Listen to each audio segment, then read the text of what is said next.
Stop negative thinking. নেতিবাচক চিন্তা আমাদের জীবনের বিভিন্ন ক্ষেত্রে বাধা সৃষ্টি করে। এটি আমাদের আত্মবিশ্বাস নষ্ট করে, মানসিক চাপ বাড়ায় এবং ব্যক্তিগত ও পেশাদার জীবনে সমস্যার সৃষ্টি করে।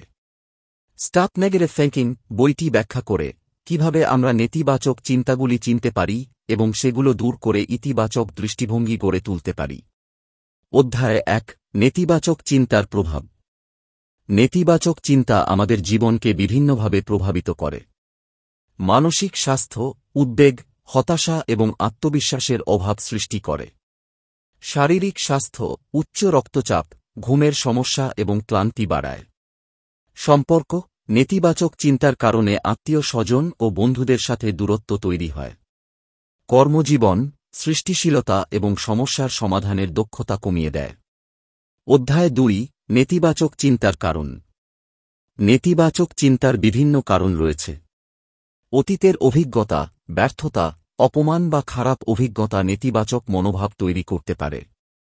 পরিবেশ, নেতিবাচক মানুষের সঙ্গ এবং প্রতিকূল পরিস্থিতি নেতিবাচক চিন্তাকে উৎসাহিত করে। অতিরিক্ত বিশ্লেষণ, ওভারথিংকিং, অতিরিক্ত চিন্তা আমাদের অনিশ্চয়তা বাড়ায় এবং সিদ্ধান্ত গ্রহণ কঠিন করে তোলে। নির্দিষ্ট বিশ্বাস, লিমিটিং বিলিফস, আমরা যদি মনে করি আমরা কিছু করতে পারব না, তাহলে আমরা ব্যর্থতার জন্য প্রস্তুতি নিচ্ছি। অধ্যায় ৩। নেতিবাচক চিন্তা দূর করার কৌশল। নেতিবাচক চিন্তা থেকে মুক্তি পাওয়ার জন্য কিছু কার্যকর কৌশল ব্যবহার করা যেতে পারে। চিন্তার সচেতনতা, নেতিবাচক চিন্তা হলে তা চিহ্নিত করা এবং তাৎক্ষণিকভাবে ইতিবাচক চিন্তায় পরিবর্তন করা। গ্র্যাটিটিউড জার্নাল, প্রতিদিনের ইতিবাচক বিষয়গুলোর তালিকা তৈরি করা। আত্মপ্রশংসা, নিজের অর্জন এবং গুণাবলীর প্রশংসা করা। মাইন্ডফুলনেস এবং মেডিটেশন, বর্তমান মুহূর্তে মনোনিবেশ করা এবং অযথা ভবিষ্যৎ নিয়ে দুশ্চিন্তা না করা। সক্রিয়তা, শারীরিক ব্যায়াম, সুস্থ খাদ্যাভ্যাস এবং পর্যাপ্ত বিশ্রাম নেওয়া। অধ্যায় ৪। ইতিবাচক চিন্তাধারা গড়ে তোলার উপায়। নেতিবাচকতা থেকে বের হয়ে ইতিবাচক দৃষ্টিভঙ্গি গড়ে তুলতে হলে কিছু অভ্যাস তৈরি করতে হবে। সৌন্নয়ন, নতুন দক্ষতা শেখা এবং নিজের ওপর বিনিয়োগ করা। পরিবেশ পরিবর্তন, ইতিবাচক মানুষদের সঙ্গ গ্রহণ করা এবং নেতিবাচক মানুষদের এড়িয়ে চলা। লক্ষ্য নির্ধারণ, ছোট ছোট বাস্তবসম্মত লক্ষ্য নির্ধারণ করা এবং ধাপে ধাপে এগিয়ে যাওয়া। আত্মবিশ্বাস গঠন, নিজের সফলতা উদযাপন করা এবং ব্যর্থতাকে শেখার সুযোগ হিসেবে নেওয়া। অধ্যায় ৫। বাস্তব জীবনে প্রয়োগ।